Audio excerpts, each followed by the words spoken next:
Hello views, welcome to Tallarevu రుచులు. ఎలా ఉన్నారు అందరూ? ఎప్పుడు మనం ఛానల్ పెట్టిన కొత్తలో డ్వాక్రా మహిళల మీటింగ్ అని ఒక షార్ట్ పెట్టానండి. దాని గురించి ఆ షార్ట్లో ఎవరో ఒకరు ఎలా ఉపయోగం ఏంటి అని కమెంట్స్ అయితే పెడుతున్నారు. సో మన ఛానల్లో ఉపయోగపడే వీడియోస్ పెడితే అందరికీ మంచిది కదా అని చెప్పి నేనైతే తాళరేవు ఈఓఏ మేడంని అడిగి డ్వాక్రా గురించి ఆవిడ మాటల్లోనే తెలుసుకుందామని ఒక వీడియో అయితే చేశాను. మరి ఆలస్యం చేయకుండా వీడియో చూసి సబ్స్క్రైబ్ చేసి మమ్మల్ని ఎంకరేజ్ చేసేయండి. ఆంటీ చెప్పండి. అందరికీ నమస్కారం అండి. నా పేరు మంగమ్మని. నేను తాళరేవు ఈఓఏని. ఒక సభ్యురాలు డ్వాక్రా గ్రూప్లో జాయిన్ అవ్వాలంటే ఎక్కడైతే జాయిన్ అవుతుందో అక్కడ లోకల్ మెంబర్ అయి ఉండాలి. అక్కడ ఆధార్ కార్డు అక్కడే ఉండాలి.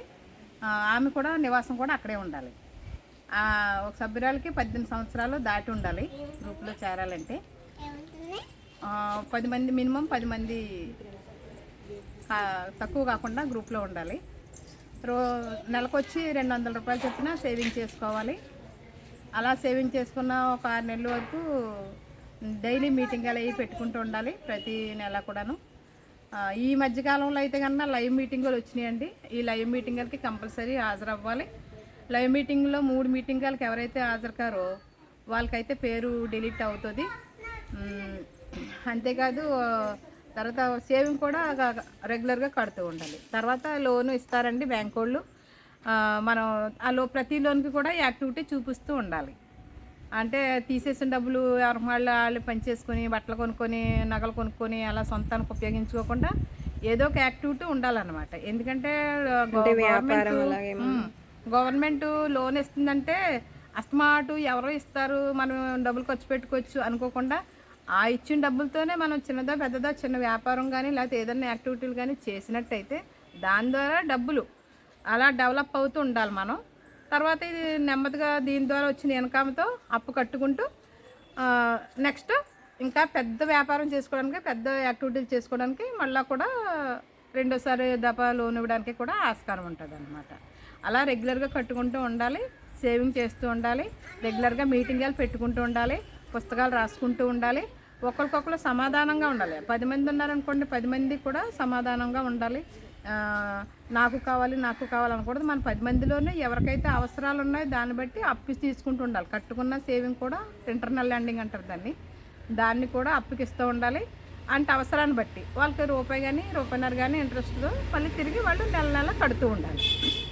లోన్ స్టార్టింగ్ ఎంత నుంచి తీసుకోవచ్చు అంటే లోను? స్టార్టింగ్ అంటే అంత గతంలో అయితే కనుక 15 సంవత్సరాలు 20 సంవత్సరాల క్రితం అయితే కనుక 10,000 మినిమం 15,000 కంటే ఎక్కువ ఇచ్చేవారు కాదండి గ్రూప్కి. ఇప్పుడైతే అలా కాదు. స్టార్టింగ్లోనే ఒక సభ్యురాలకు వచ్చి 20,000 చెప్పుకుని ఇస్తున్నారు. 2 లక్షల రూపాయలు ఇస్తారండి ఫస్ట్ టైమే. 20,000 2 లక్షలు. దాన్ని 15 నెలల్లో కట్టేయాలండి. 15 నెలలు అయిన తర్వాత మళ్ళీ తర్వాత డోస్ కింద సెకండ్ డోస్ కింద 5 లక్షలు ఇస్తారు.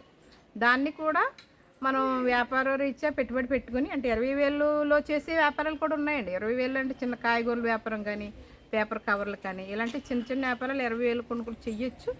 అయితే పెద్ద వ్యాపారం పెట్టుకుంటే రెండోసారి లోన్ వచ్చినప్పుడు కానీ, ఇంకా గవర్నమెంట్ ఇప్పుడు మోడీ ప్రభుత్వం వచ్చిందంటే మంచి మంచి లోన్, ఇండివిజువల్ లోన్లు కూడా ఇస్తున్నారు. అది కూడా డ్వాక్రా గ్రూప్లో ఉండి ఇండివిజువల్ లోన్ కూడా అప్లై చేసుకోవచ్చు యాక్టివిటీలు. ఎందుకంటే దీనికి భర్తల సంపాదనతో పాటు ఆడవాళ్ళ సంపాదన కూడా ఉండాలి, ఉమెన్ ఎంపవర్మెంట్ కోసం. దానికోసం ఎప్పుడైనా సరే ఆడవాళ్ళు అన్ని రంగాల్లోనూ ముందుకుండాలి అని ఎప్పుడైతే అంటారు, అన్ని రంగాల్లో భర్త మీద ఆధారపడకుండా మనం కూడా రూపాయి సంపాదించుకుంటూ కుటుంబాన్ని పోషించుకుంటూ ఉంటే ఒకటి సంపాదనలో ఎక్కువ మనం గడుపుకోలేమండి. అవసరాలు మనం కూడా సంపాదిస్తూ ఆర్థికంగా బలోపేతం కావాలని మన అవసరాలు తీసుకున్నప్పుడు విద్య చూసుకోండి, బోల్డ్ ఖర్చు అవుతుంది. ఏది కొనుక్కోవాలన్నా బోల్డ్ ఖర్చు అవుతుంది. కాబట్టి ఈ ఖర్చులు తగ్గ హాస్పిటల్ ఖర్చులే కానీ అన్ని ఖర్చులకు తగ్గ ఆర్థికంగా మనం బలపడాలి. వేరే వాళ్ళ మీద ఆధారపడకుండా ఉండాలి అంటే కనుక మనం ఏదో ఒకటి యాక్టివిటీ ఉండాలి. ఆ యాక్టివిటీ పరంగా మనం ఆర్థికంగా బలపడాలి, మన ఫ్యామిలీని పోషించుకోవాలి. డ్వాక్రా యొక్క ఉద్దేశం అదే. దీన్ని యాక్టివిటీ పరంగా చూపించాలి. ప్రతి ఒక్కరు కూడా సొంతానికి వాడుకోకూడదు, ఇలా చేసుకోవాలండి. ఇంకా ఏమైనా డౌట్స్ ఉంటే నెక్స్ట్ మాట్లాడుకోండి. Okay, thank you aunty.